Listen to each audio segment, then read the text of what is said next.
Welcome to our channel, where you don't just learn English, you experience powerful stories that change how you think, feel, and grow.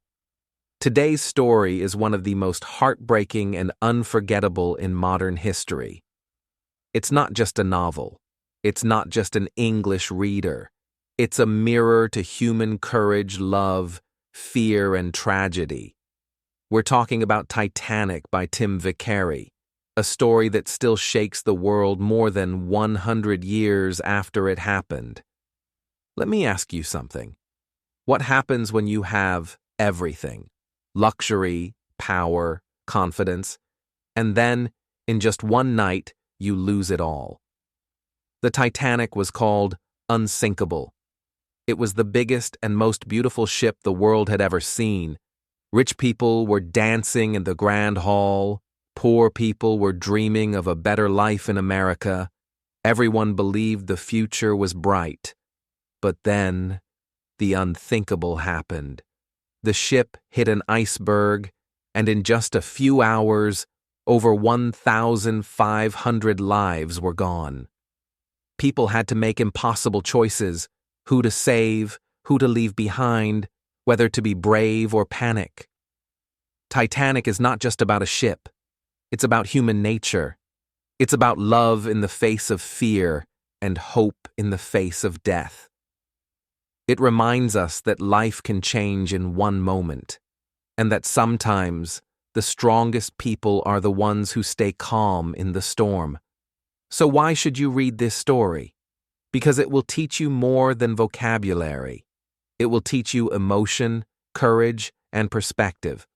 As you read, you'll not only improve your English, you'll also understand life, people, and history in a deeper way.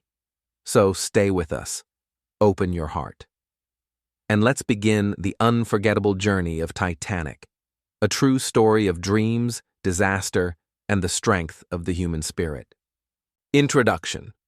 In April 1912, the Titanic arrived in Southampton, in the south of England. Everyone was excited about the new ship. It was the biggest ship in the world, the most beautiful, perhaps the fastest. And it was much safer than older ships, because it had 16 compartments with emergency doors. The new ship had radio too. Passengers could send messages from the ship to their friends at home.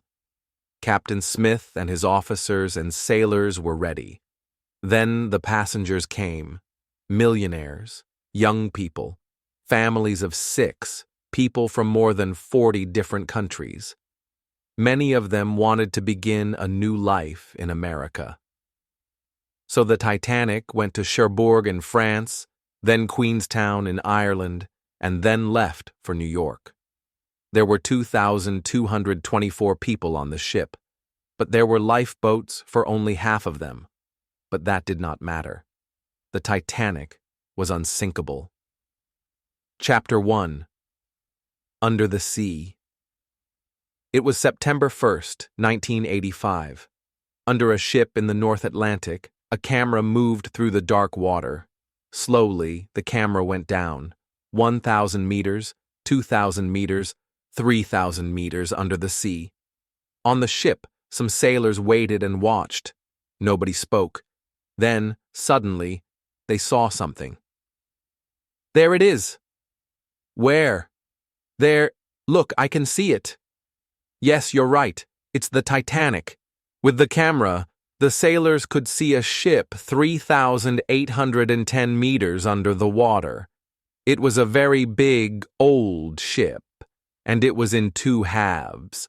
They could see the front half of the ship with their camera, but the back half of the ship was 800 meters away. The sailors were all very happy. They took lots of photographs.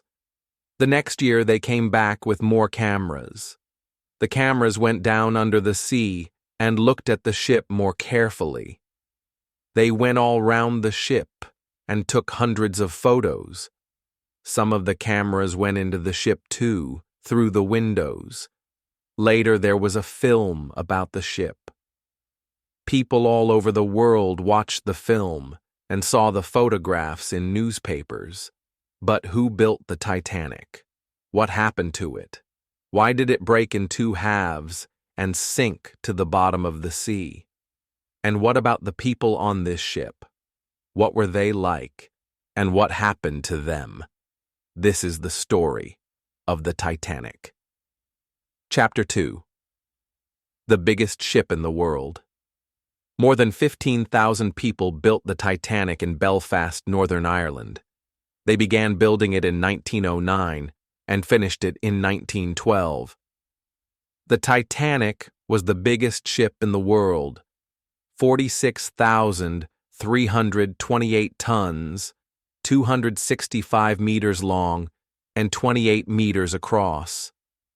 It had 3 big engines, and it could go at 23 knots, 46 kilometers per hour, so it was one of the fastest ships in the world, too. The Titanic was very safe. It had 16 compartments and 15 emergency doors. When the captain closed the emergency doors, water could not move from one compartment to the next one. The new Titanic is much safer than older ships, a newspaper said. The Titanic was a very beautiful ship. The rooms for the first-class passengers, like Mr. and Mrs. John Jacob Astor IV, were expensive hotel. John Jacob Astor was one of the richest men in the world. He was 47 years old, but his second wife, Madeline, was only 18. On the ship, Mr. and Mrs. Astor had 2 big bedrooms, a sitting room, and 3 more rooms. Mr. Astor and his young wife could eat in the beautiful restaurant and talk to rich, famous people like Benjamin Guggenheim, an American businessman, Colonel Archibald Gracie, a soldier and writer, and Mr. Isidore Strauss, a businessman from New York, with his wife Ida. The captain of the Titanic, Edward Smith, came to eat with them too. There were many more rooms for the first-class passengers. There they could walk, read, smoke, and listen to music. The rooms for the second-class passengers were beautiful too. They were better than the first-class rooms on most ships. But most of the passengers had third-class tickets.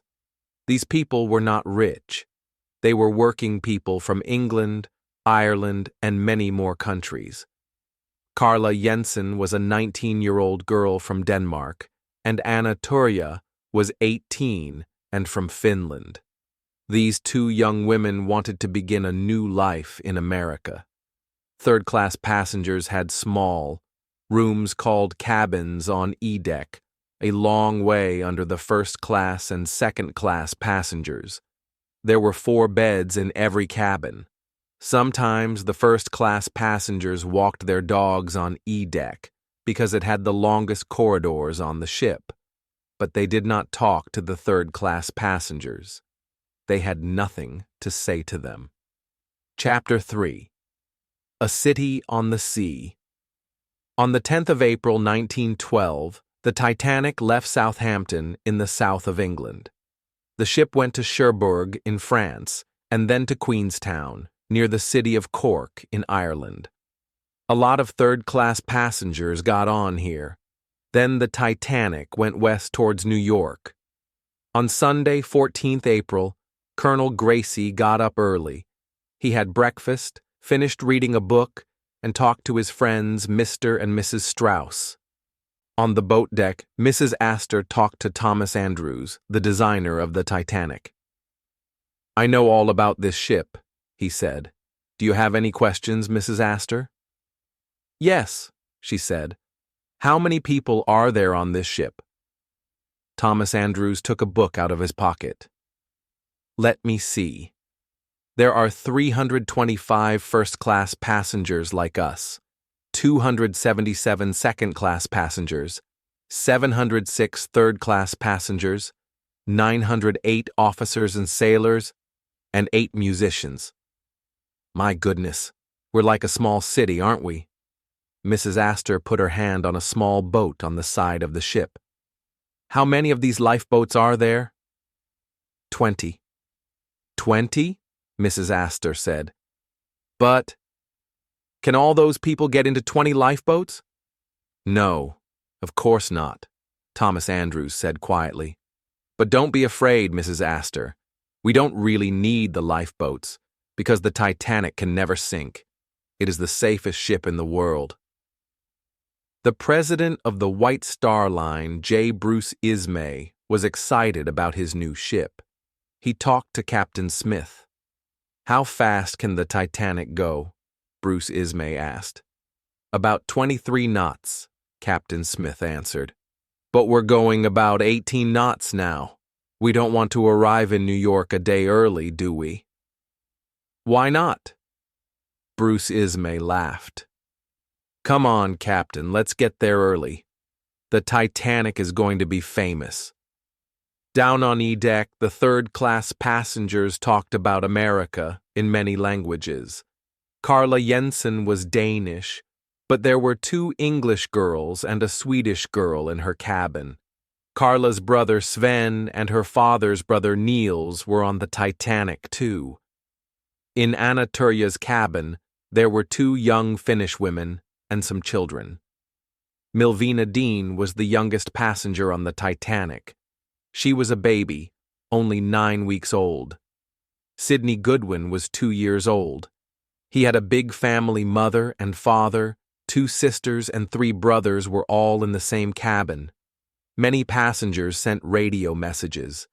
In 1912, radio was very new. The 2 radio operators, Jack Phillips and Harold Bride, had a lot of work. In 3 days, they sent 250 messages, and more messages from New York came in from Southampton and from ships. A lot of the radio messages from ships talked about ice. Be careful. There are a lot of icebergs in the North Atlantic, the messages Jack Phillips said. But Captain Smith was not very worried. He only showed one of these messages to his officers. The Titanic did not go slower because of the ice. It went on across the Atlantic at more than 20 knots. The passengers walked round the ship. They laughed and talked and ate in the restaurants. Everyone was happy and excited. The lights were on and the music played. Mrs. Astor was right. The Titanic was like a small city, far away on a big, cold sea. Chapter 4. Iceberg. On the night of the 14th of April, the weather was good, and there were lots of stars in the night sky. The sea was quiet, but it was very cold. High up in the ship, 2 sailors, Frederick Fleet and Reginald Lee, looked out at the Black Sea and sky. The 2 men were very cold. At 11:40 p.m., Fleet saw something in front of the ship. It was very big and white, and it was not far away. "Iceberg! Iceberg!" he said on the telephone. "There's an iceberg in front of the ship." "Thank you," First Officer Murdoch answered. "Turn left quickly," he told Robert Hitchens, the sailor next to him. But big ships turn much more slowly than smaller ones, and the Titanic was the biggest ship in the world. For 37 long seconds, nothing happened. The Titanic went towards the iceberg, 1,000,000 tons of ice, at 40 kilometers per hour. Then, very slowly, the ship began to turn left. Fleet and Lee watched, their mouths open. The iceberg came nearer and nearer. They heard the noise when it hit the right side of the ship. They could see ice down on the deck.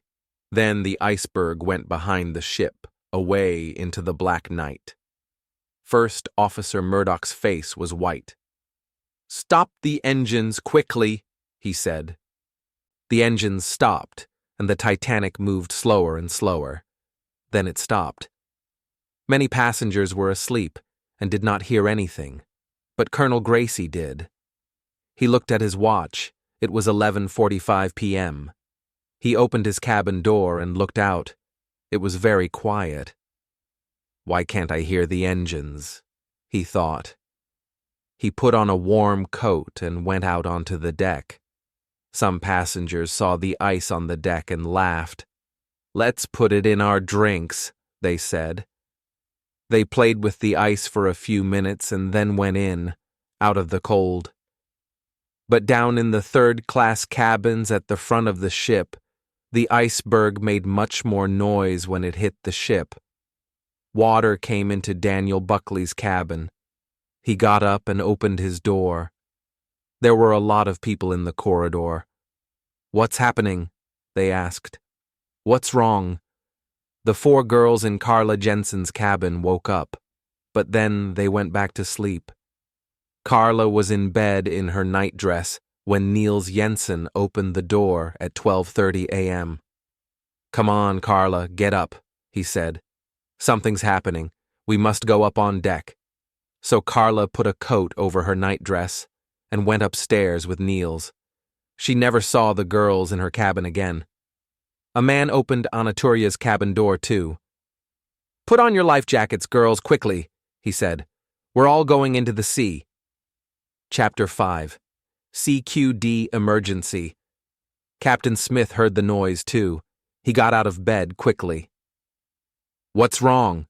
he asked First Officer Murdoch. "What was that noise?" "An iceberg, sir," Murdoch answered. "I'm very sorry, but we hit an iceberg. I'm stopping the engines." Slowly, the Titanic stopped. The big, beautiful ship waited on the quiet Black Sea under 1,000 stars. "Close the emergency doors, quickly," said Captain Smith. "They are closed, sir." "That's good. Well done." When the 15 emergency doors were closed, water could not move along the ship from one compartment into the next one. But how many holes were there in the ship? Was there just one hole in one compartment? Captain Smith wanted to know the answer.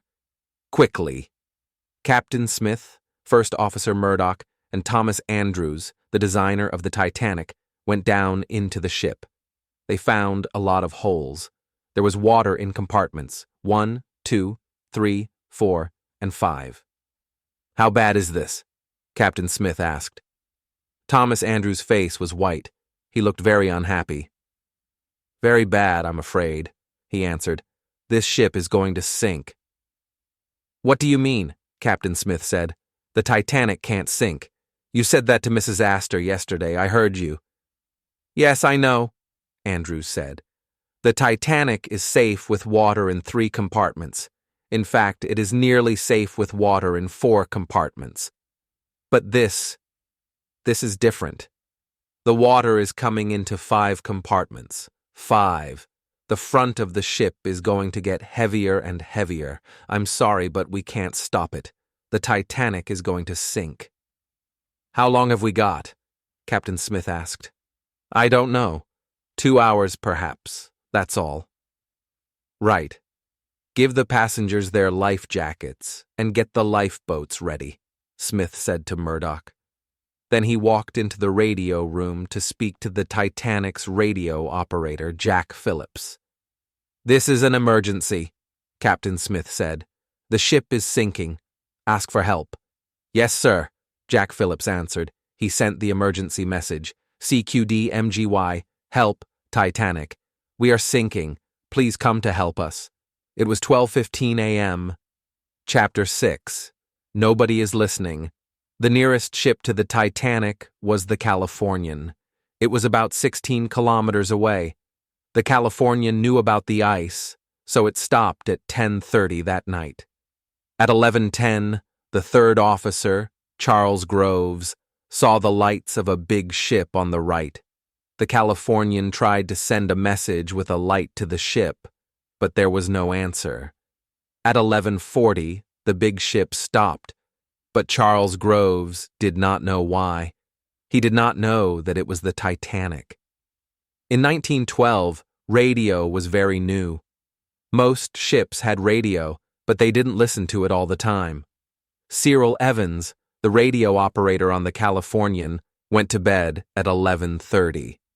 So nobody on the Californian heard the emergency message from Jack Phillips at 12:15 a.m.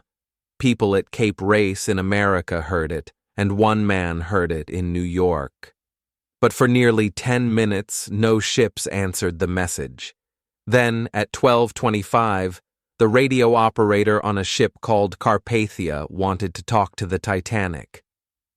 "Titanic, I have a message for one of your passengers," he said. "Are you listening?" "Come at once," Jack Phillips answered. "This is an emergency. We need help. We are sinking." "Shall I tell the captain?" the Carpathia's radio operator asked. "Yes, please, quickly," Phillips answered. So at 12:35, the Carpathia began to go towards the Titanic. But the Carpathia was 92 kilometers away. From the Titanic, Captain Smith could see the Californian, but he did not know its name, and he could not talk to it on the radio. Jack Phillips tried to call it with the letters CQD and SOS, but nothing happened. Captain Smith tried to send a message with a light, but it did not answer. "It's no good," he said. "Send up the rockets." At 12:45, the first rocket went up into the night sky. It made white lights high over the Titanic. Every 10 minutes after that, a new rocket went up. On the Californian, Second Officer Stone saw the rockets. "That's interesting," he said. He told his captain, Captain Lord. But Captain Lord was tired, so he went to bed. Stone watched the rockets for over an hour, but he did not understand them, so he did nothing. Chapter 7. Into the lifeboats. The Titanic had 20 lifeboats. These boats could carry 1,178 people, but there were 2,224 people on the ship. So for nearly half of the people on the ship, there was no lifeboat. The first boat, Lifeboat 7, went into the sea at 12:55 a.m. with 26 people. Lifeboat 1 could take 60 people, but there were only 12 people in it. Lifeboat 6 had only 25 women and 1 sailor. The ship's officers helped the passengers with their life jackets. "Women and children must go in the lifeboats," the officers said. "Men must stay on the ship." But some of the women did not want to go. It was warm on the ship and cold in the dark sea. Young Mrs. Astor was cold. She wore a life jacket over her beautiful blue dress, but she did not have a warm coat. She wanted to stay on the ship with her husband. "I don't need to go in a lifeboat," she said. "The Titanic can't sink. Thomas Andrews told me that." Mr. Astor sat on a chair next to his wife. "Let's stay on the ship," he said. "We're safer here than in that little boat." For half an hour, Mrs. Astor sat with her husband. They watched women and children get into the lifeboats. They saw the sea come nearer and nearer. "It's no good," she said at last. "Mr. Andrews was wrong. This ship is sinking." Second Officer Charles Lightoller helped Mrs. Astor into 4. Mr. Astor wanted to go with her. "Can I go with my wife?" he said. "She needs me. She's going to have a baby." "I'm sorry, sir," Charles Lightoller said. "These boats are for women and children. Men must stay here." Mr. Astor watched his wife go down into the sea in the lifeboat. "Don't be afraid," he said. "I'm going to be okay. We can meet in New York." "Goodbye, my love," she said. She never saw him again. Isidor Strauss was 67 years old, and his wife was 63. "I'm not going without my husband," Mrs. Strauss said. "Where he goes, I go." "That's okay," said Charles Lightoller. "He's an old man, so he can go with the women." "No," said Mr. Strauss. "I'm a man. I'm staying here with the men." So Mrs. Strauss stayed with her husband on the Titanic. The lifeboats were on the boat deck, near the first-class and second-class passengers. Anna Turia ran upstairs from E-deck towards the boat deck. "Stop!" a sailor said. "You can't go up there!"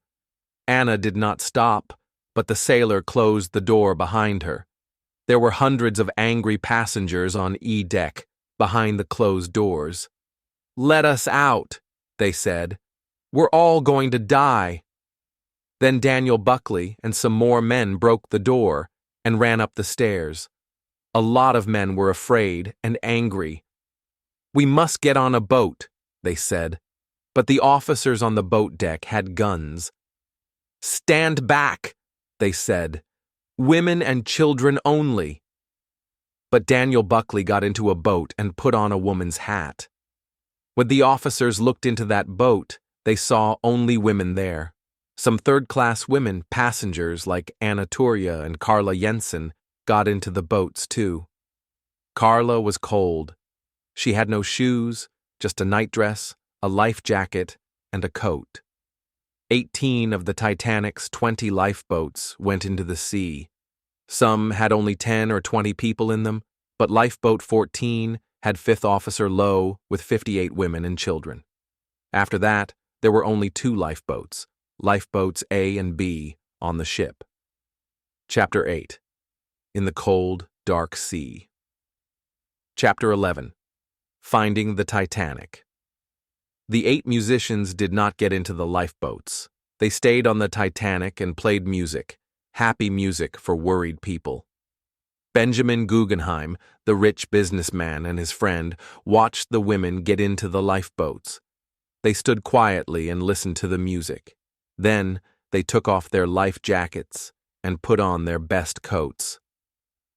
"Now we are ready to die," they said. "Help the passengers," Captain Smith said to the sailors. "The ship is going down. You can do no more." Thomas Andrews, the designer of the Titanic, said nothing. What could he say?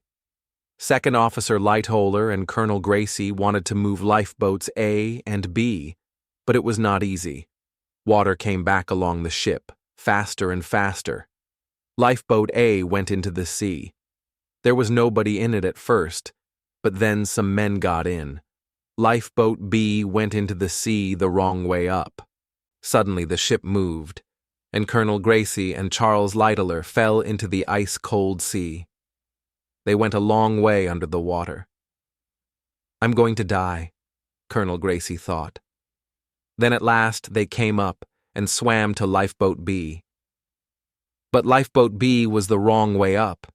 They could not get into it, so they got onto it. Radio operator Jack Phillips was on top Lifeboat B, with Colonel Gracie, Charles Lightoller, and 26 more men. Radio operator Harold Bride was under Lifeboat B at first.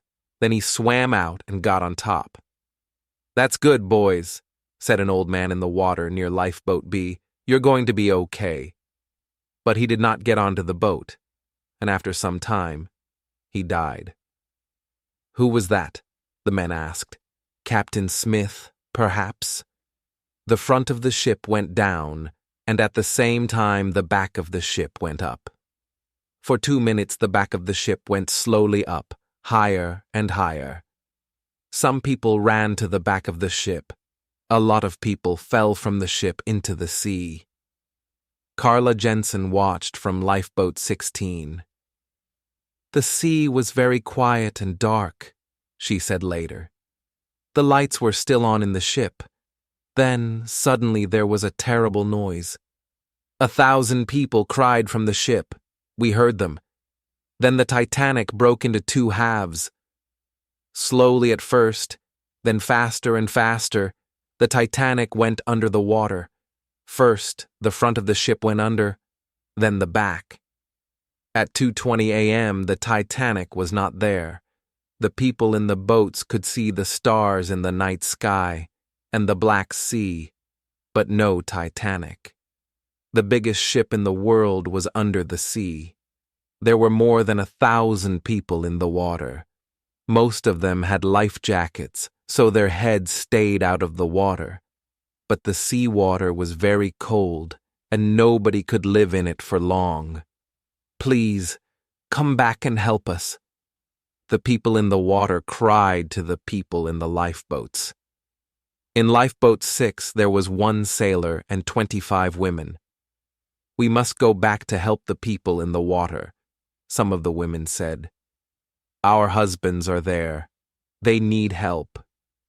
"No," said the sailor, Robert Hitchens. "There are too many people in the water. They can't all get in this boat. It isn't safe." So they did nothing.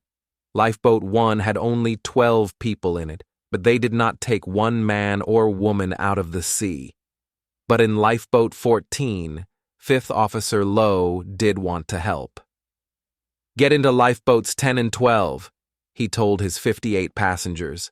"Quickly now. This boat is going back." But it was not easy to move the passengers. Then, at 3 a.m., 5th Officer Lowe went back with Lifeboat 14 to help the people in the water. But it was too late. Nearly everyone was dead. Harold Lowe took only 4 people alive out of the sea. They saw 1 man on a door in the water. He looked cold and white and dead, but after a few minutes he opened his eyes and began to talk in Japanese. Later, he helped to row the boat like a sailor. "What a good man," Harold Lowe said. All night people sat in the lifeboats and waited for morning. When the sun came up, they looked at the cold, quiet sea. They could see icebergs everywhere, and in the water, near the icebergs, they saw hundreds of cold, white bodies, the bodies of dead passengers and sailors. Chapter 9. The Carpathia and the Californian. The Carpathia heard the message from the Titanic at 12:25 a.m. It came very quickly, at 15 knots, 31 kilometers per hour, towards the Titanic. At 2:35, Captain Rostron, the captain of the Carpathia, saw a green light over the sea. At 2:45, his sailors saw an iceberg, then more icebergs. "We're going very fast, sir. It isn't safe," a sailor said. "Don't stop," said Captain Rostron. "We must get there quickly. The Titanic is sinking." There were no more radio messages from the Titanic. At 4 a.m., the Carpathia stopped and sent some rockets into the air. "Here we are," the captain said. "But where's the Titanic?" The sun came up. There was no Titanic. They saw more than 20 icebergs, some big, some small, and 1 small lifeboat, 400 meters away. There was a sailor in it, some women, and a baby. "Where is the Titanic?" Captain Rostron asked. "It went down, sir," answered the sailor, "an hour and a half ago." On the Californian, Chief Officer Stewart saw the Carpathia. "There's that ship," he said to Captain Lord. "It's firing rockets again." "It doesn't matter," said Captain Lord. "It's not important." But at 5:40 a.m., Evans, the radio operator on the Californian, got out of bed. "Speak to that ship, Evans, please," Stewart said. "Why are they firing rockets?" 2 minutes later, Evans answered, "That ship is the Carpathia, sir. There are lifeboats in the sea, and the Carpathia is helping them. The Titanic hit an iceberg last night." "We must help too," said Captain Lord. "Quickly." So, the Californian went towards the Carpathia, but it was nearly 6 a.m., more than 5 long hours after the Titanic needed their help. Slowly, more lifeboats came to the Carpathia. Lifeboat B began to sink, and the people on the boat climbed onto Lifeboat 12.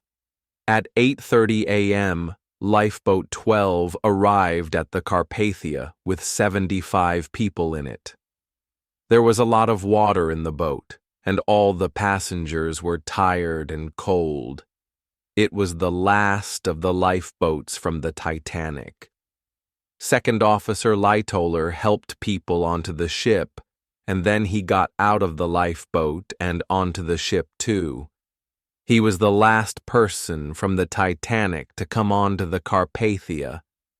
The sailors from the Carpathia helped the passengers onto their ship. They had warm coats and hot drinks for them, but the passengers wanted to know about their families and friends. "Is my husband here?" they asked. "Is my wife here? Where are my children?" 4 days later, the Carpathia arrived in New York with 711 people from the Titanic. But back in the cold North Atlantic, 1,513 people were dead. An important man, Senator Smith, began to ask questions. What went wrong? He wanted to know. Why did the Titanic sink? Why did all these people die? Captain Smith and First Officer Murdoch were dead, and the designer Thomas Andrews was dead too. But the president of the White Star Line, Bruce Ismay, was on the Carpathia, so Senator Smith talked to him. "Did you know about the icebergs?" Senator Smith asked. "Well, Captain Smith knew about them, yes," Bruce Ismay answered. "Then why didn't the Titanic go slower?" Senator Smith asked. "Did you talk to Captain Smith about that?" "Me? No, of course not," Bruce Ismay answered.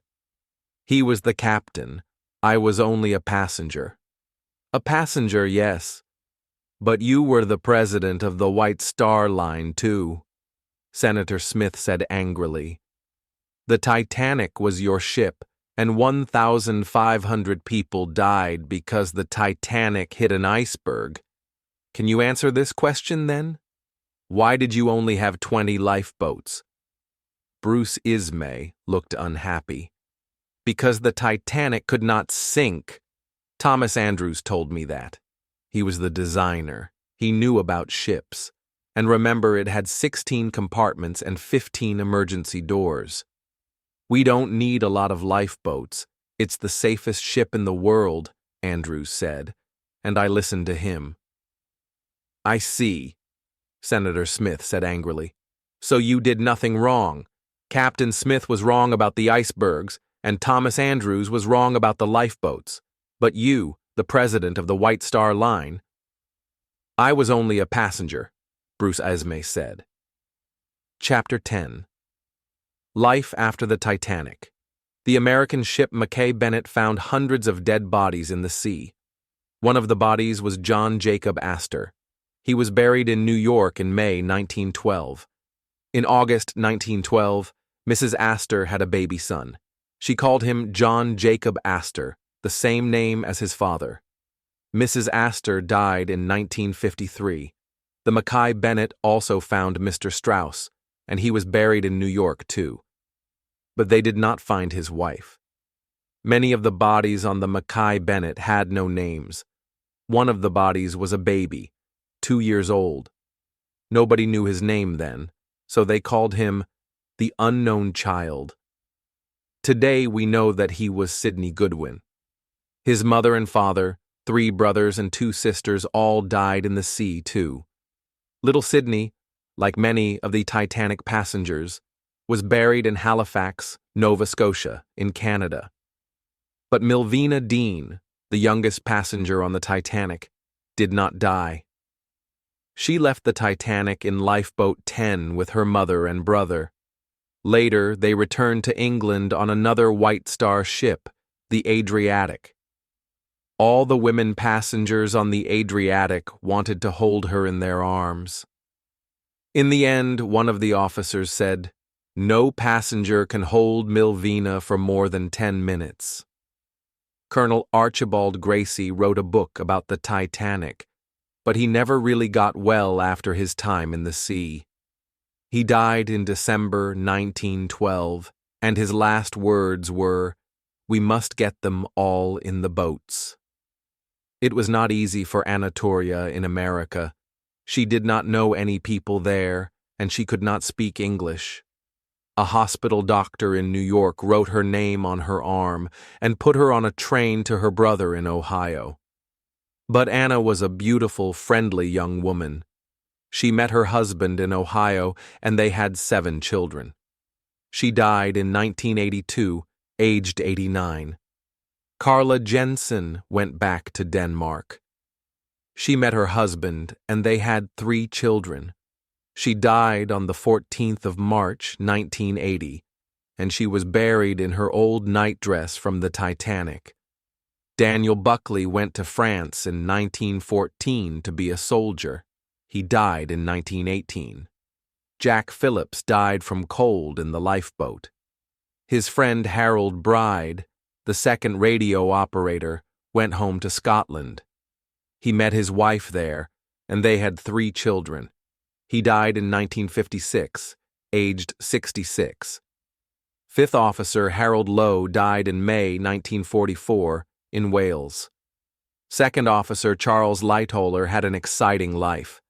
After the Titanic, he worked on a White Star ship called the Oceanic.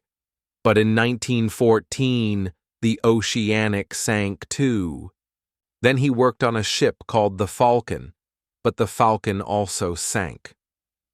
In 1940, at the age of 66, he went with his son Roger in his small boat called Sundowner to Dunkirk in France.